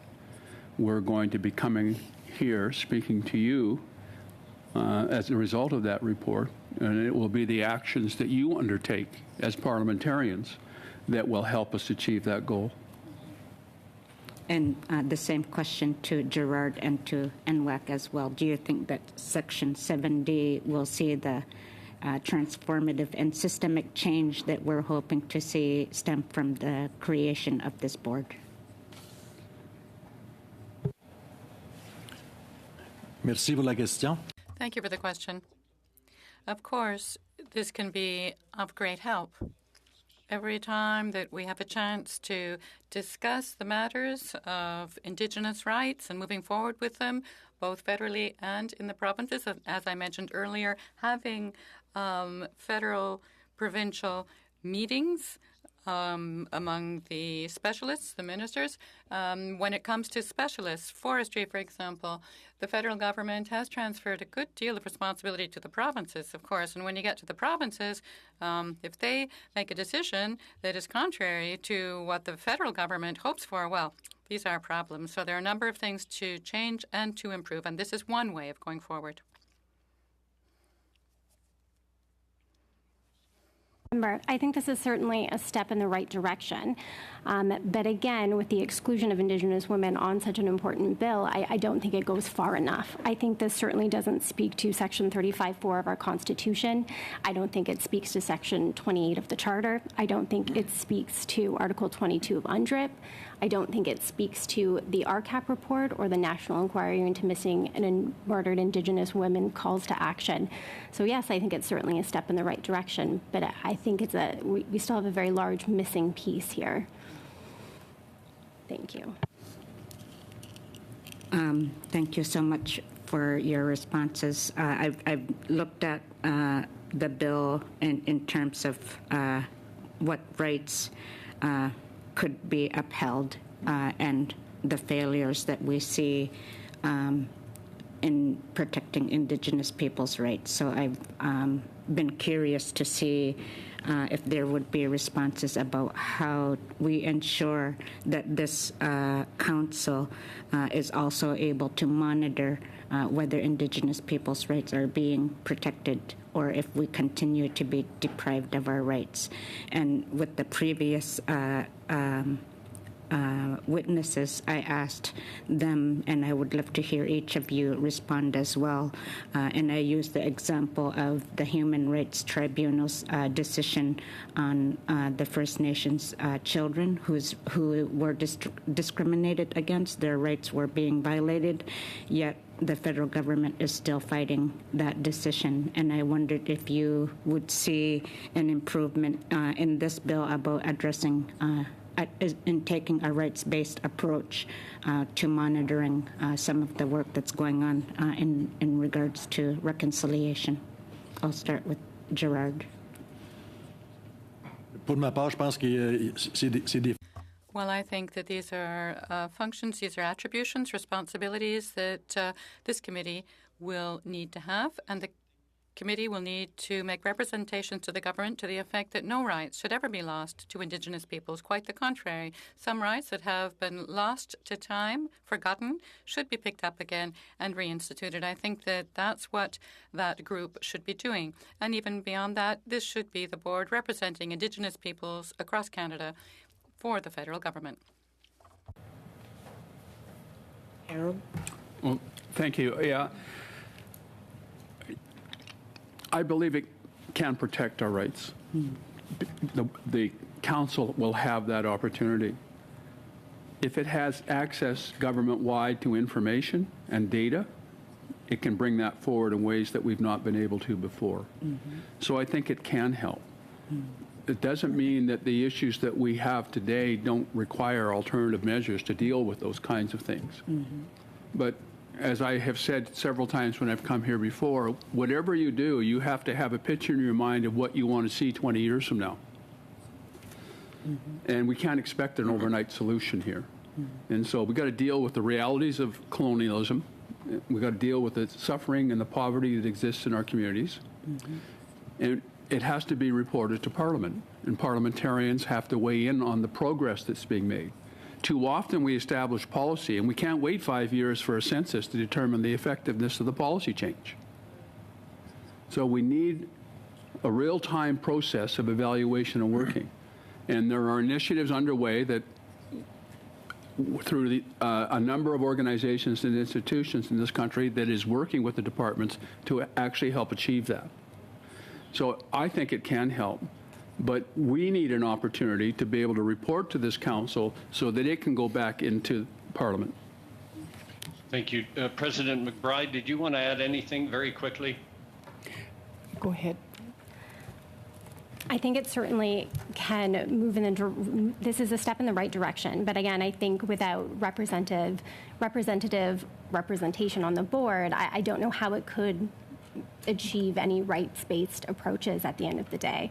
I think that a culturally relevant gender-based analysis needs to be applied to everything that this committee does. I think that consultations with Indigenous women, Two-Spirit, transgender, gender-diverse people within the communities on to how this legislation and how this board is actually effectively responding is important and very relevant. Beyond that, with canvassing what specific rights could be upheld within the legislation, NWAC hasn't been consulted on the bill, and we would need a lot more time to be able to really review this in detail. Thank you, Honourable Member. Thank you. Colleagues, we're going to have time for a very shortened second round, and it will be, providing we all show discipline on this because of the time, but we will start with Mr. Melillo, I believe, for 3 minutes.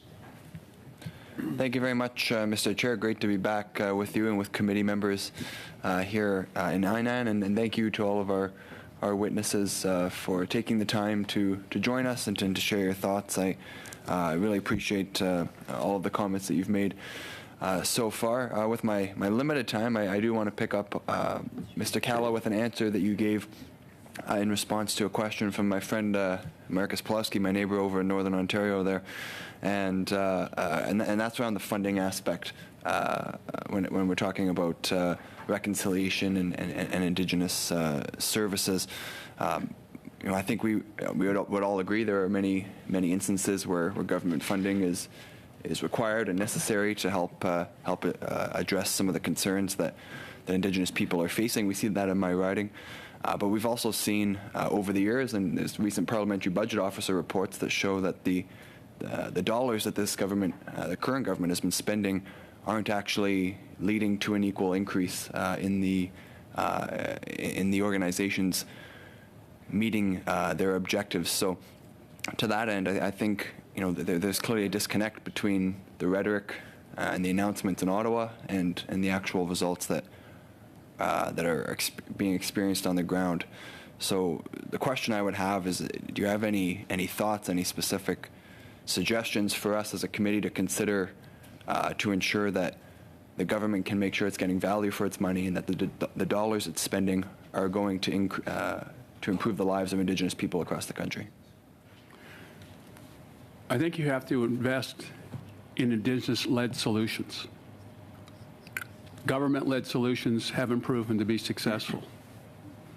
If you were to look at the results of the First Nations Fiscal Management Act and the 300 communities and the work that the Financial Management Board has done, even in communities where they are in financial trouble, what we've seen is by bringing governance and administrative and fiscal capacity to those First Nations, their own source of revenue has increased and their well-being index has increased.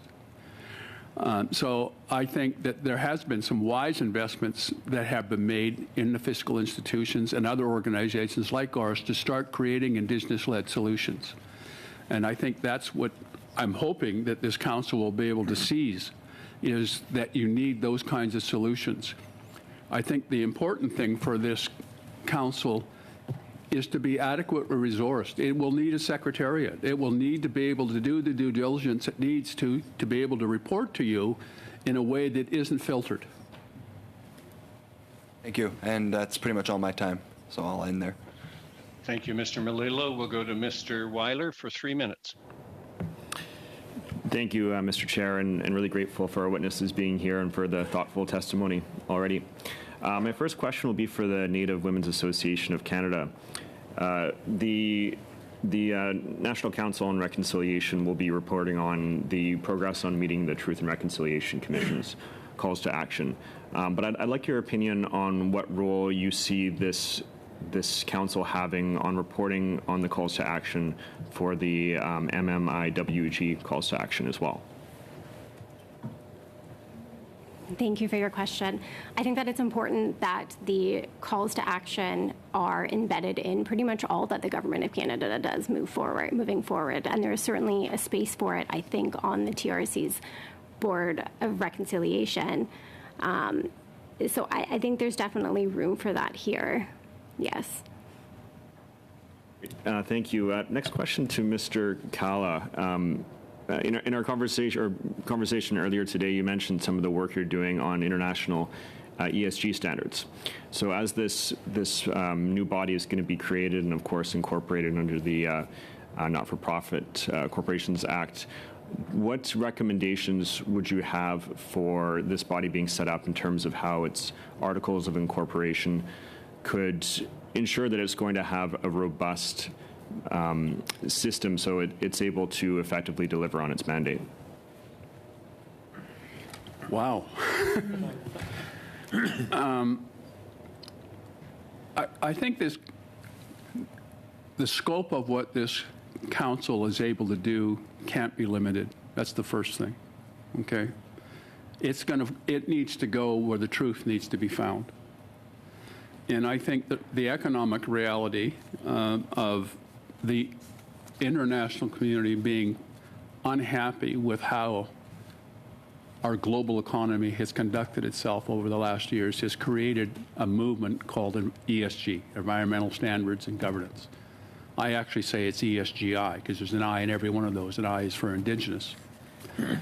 And what I think this body can help do is reinforce that through its annual reports to Parliament about how that's progressing. There's a lot that happens in this country. There's a lot of conversations taking place within the federal government on ways to achieve economic reconciliation, okay?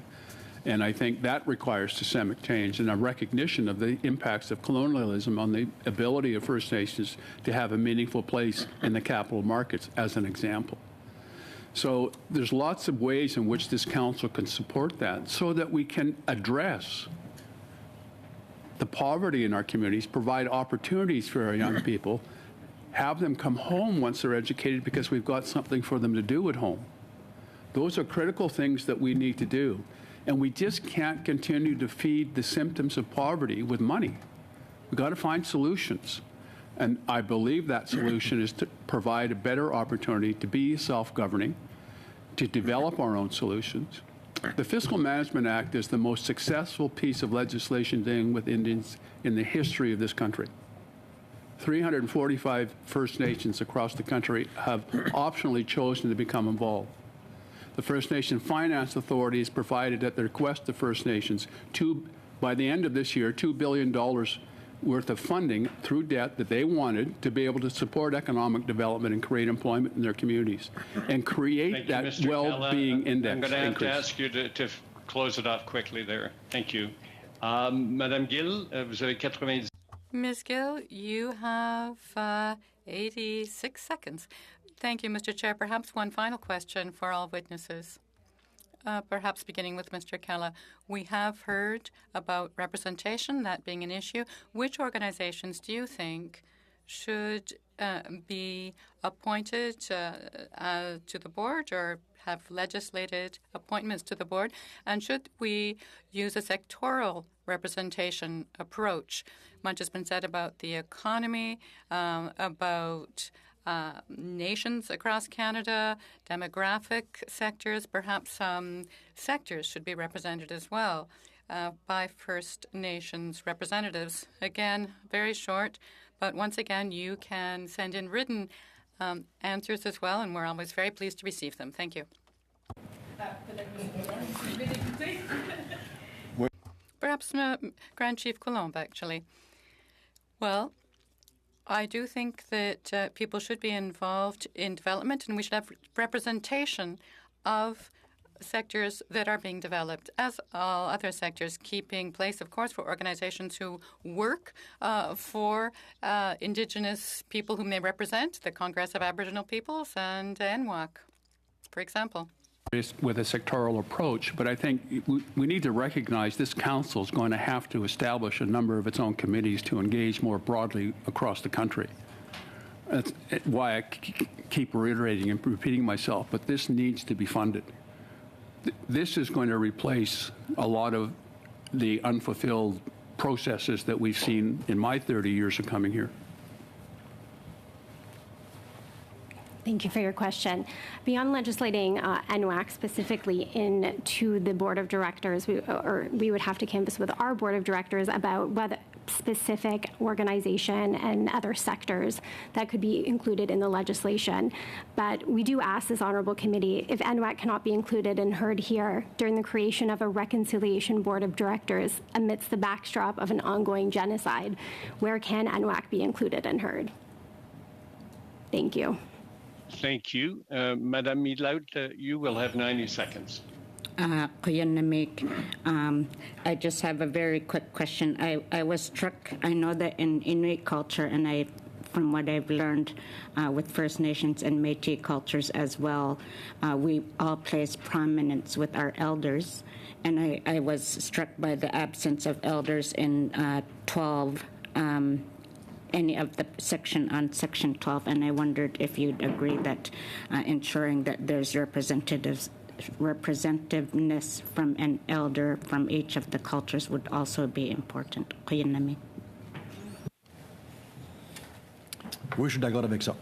Yes, I agree. I think you have to have elders representation. I recall being in one of my community's meetings where we were asking our elders for some advice, and they turned to us and said, "That's why you're up there." Okay? So we have to be careful what we put upon them, is my only caution. I think it's always helpful to have elders' guidance, but let's be careful about what we put upon them. Thank you for your question. Something else that NWAC does that's unique to other organizations is that we do in fact have elders represented on our board of directors and throughout our organization. And again, I think that that's a unique perspective that NWAC will be able to bring to the Truth and Reconciliation Board of Directors. Thank you. Just add on, I know this morning I wanted to bring an elder with me, and I think it's important that elders do play a part in anything that we do, and especially anything that we do in public. Well, thank you very much. This brings our panel to an end, a very, very good panel. Thank you so much to all of the witnesses who came today, to Mr. Harold Kalla from the First Nations Financial Management Board, to au grand chef président Gérard Coulombe de l'Alliance Autochtone du Québec, and to Bride and Alison McIntosh from the Native Women's Association of Canada. This was extremely important for us to hear you as we deliberate on Bill C-29. So thank you for giving us your time today and your thoughts. With that, to the board members, our next meeting will be this Thursday. We'll continue our discussion on C-29. With that, this committee is adjourned. Thank you.